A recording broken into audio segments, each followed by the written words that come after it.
بسم اللہ الرحمن الرحیم الحمدللہ الذی جعلنا من المتمسکین بولایت سلطان اولیاء سخن گزار ممبر سلونی وائم علیہ السلام۔ آپ تمام ناظرین کی خدمت میں سلام عرض کرتا ہوں۔ آپ کا میزبان سید علی عابد آپ کی خدمت میں حاضر ہے۔ آج جو ہم نے عنوان رکھا ہے وہ عنوان ہے 8 شوال کے حوالے سے کہ انہدام جنت البقیع۔ آج انشاءاللہ آپ کو وہ چیزیں سننے کو ملیں گی جس سے بہت کم لوگ پہلے آشنا تھے۔ آج میں آپ کو مکمل ہسٹری بتاؤں گا اس کے بارے میں کہ جنت البقیع کو 2 بار تباہ و برباد کیا گیا اور اس کے پیچھے کون لوگ شامل تھے اور کیوں کیا گیا، اس کی وجہ کیا تھی۔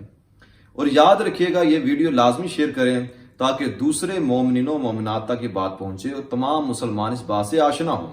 آپ نے سید علی عابد کے لیے ویڈیو شیئر نہیں کرنی، آپ نے 8 شوال کے حوالے سے اس ویڈیو کو شیئر کرنا ہے تاکہ دوسرے لوگ اس کی ہسٹری سے آشنا ہو سکیں۔ تو سب سے پہلے میں نے اس میں چیزیں کچھ نکالی ہیں۔ میں نے کوشش کی ہے کہ جتنی چھوٹی ویڈیو ہو میں اتنی بنا سکوں، تو مین چیزیں میں نے ہائیڈنگز نکال لی ہیں تاکہ آپ کے ساتھ شیئر کر سکوں۔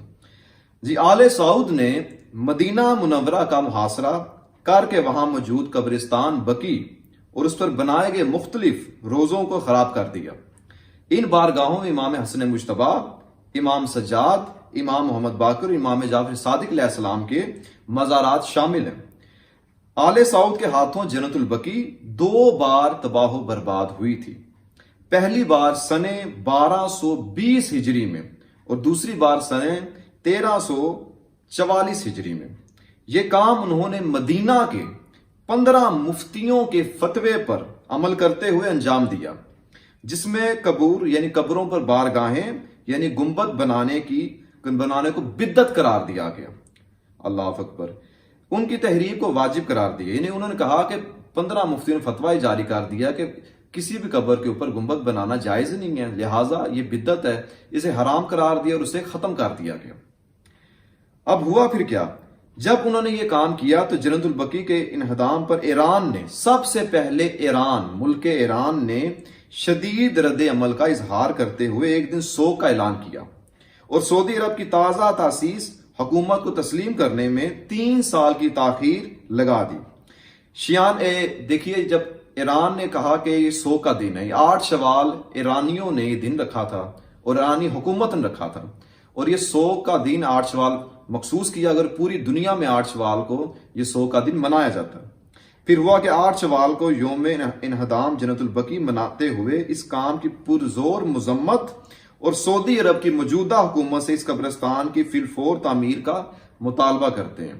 یہ ایران کے سمیت تمام ممالک جہاں جہاں پہ شیعان حیدر قرار موجود ہیں، تمام مسلمان موجود ہیں، وہ اس بات کی یعنی کہ وہ اظہار کرتے ہیں، افسوس کرتے ہیں کیا ہو رہا ہے۔ اچھا، پھر ہوا کیا؟ جب تباہ و برباد کے بعد جنت البقیع ایک سطح زمین میں تبدیل ہو گئی، یعنی کہ انہوں نے بالکل برابر کر دیا، جیسے کسی زمین کے اوپر کرا پھیر دی جائے، کوئی ایسی چیز پھیر دی جائے جس سے زمین برابر ہو جائے۔ انہوں نے ایسا کام کیا، لیکن شیعوں کے 4 اماموں کے قبور یعنی 4 امام جو تھے، میں نے نام پہلے لیے ہیں، ان کی جگہ اب بھی قابل تشخیص ہے۔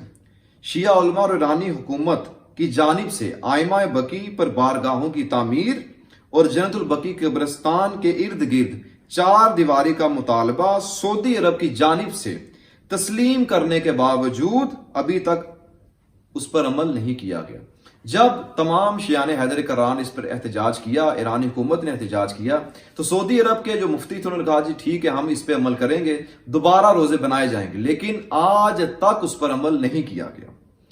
اب ہوا کیا جی؟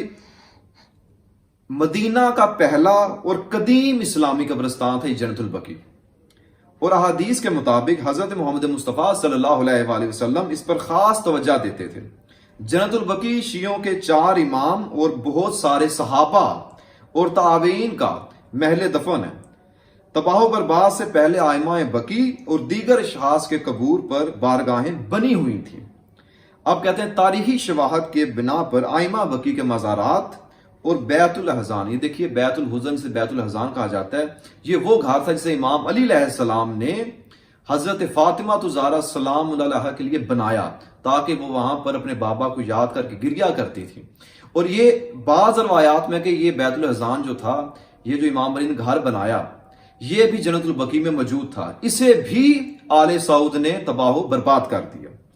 اور دوسری قبور پر بنی ہوئی بارگاہیں سن 1297 تک موجود تھی، اور قبرستان بقیع کی پہلی تحریب اور مدینے میں آل سعود کے فسادات کے بعد ان بارگاہوں کو سن 1234 میں سلطنت، دیکھیے وہاں پہ بہت سے بادشاہ بدلتے رہے، جب سلطنت عثمانیہ کے بادشاہ محمود دوم کے حکم سے دوبارہ تعمیر کیا گیا۔ یعنی سلطنت عثمانیہ جب آئی، انہوں نے دوبارہ اسے، جو تمام مزارات تباہ و برباد کر دیے گئے تھے، سلطنت عثمانیہ کے بادشاہ جو محمود تھے اس نے دوبارہ تمام مزارات کو بنایا، تمام روزوں کو بنایا۔ اب بنانے کے بعد ہوا کیا؟ اس طرح پیغمبر اکرم صلی اللہ علیہ وسلم کے صاحبزادے، آپ دیکھیے اس کے علاوہ اور کون کون تھے وہاں پہ، صاحبزادے ابراہیم اور حضرت عبداللہ بن جعفر طیار کے قبور پر بھی بارگاہیں موجود ہونے کی تائید کرتے ہیں۔ اور قبرستان بقیہ کے نزدیک گلی میں پیغمبر اسلام کی پھپھی صفیہ بنت عبد المطلب، عاتقہ بنت عبد المطلب اور ام البنین مادر حضرت ابو الفضل العباس علیہ السلام اور بنی ہاشم کی کئی دیگر افراد سے منسوب قبریں وہاں پہ موجود تھیں، جنہیں بھی تباہ و برباد کر دیا گیا۔ اور بہت سے صحابہ بھی وہاں موجود تھے، جن قبریں تھے اس پہ چھوٹے چھوٹے مزارات بنے ہوئے تھے، اسے بھی تباہ و برباد کر دیا گیا۔ اب ہوا پھر کیا جی؟ سن 1220 ہجری میں 3 سال کے محاصرے اور شہر میں قحطی آثار نمودار ہونے کے بعد آل سعود نے مدینے پر قبضہ کر لیا۔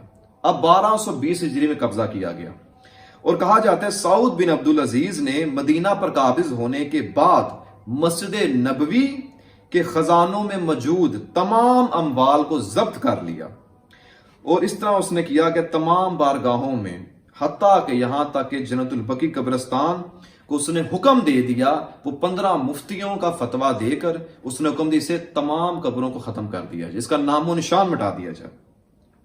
یوں آئمہ بقیع اور حضرت فاطمہ الزہرا سلام اللہ علیہا سے منسوب بیت الاحزان، جسے میں نے پہلے ذکر کیا امام علیہ السلام نے یہ تعمیر کیا تھا، اسے بھی نقصان پہنچایا گیا، اسے بھی ختم کیا گیا۔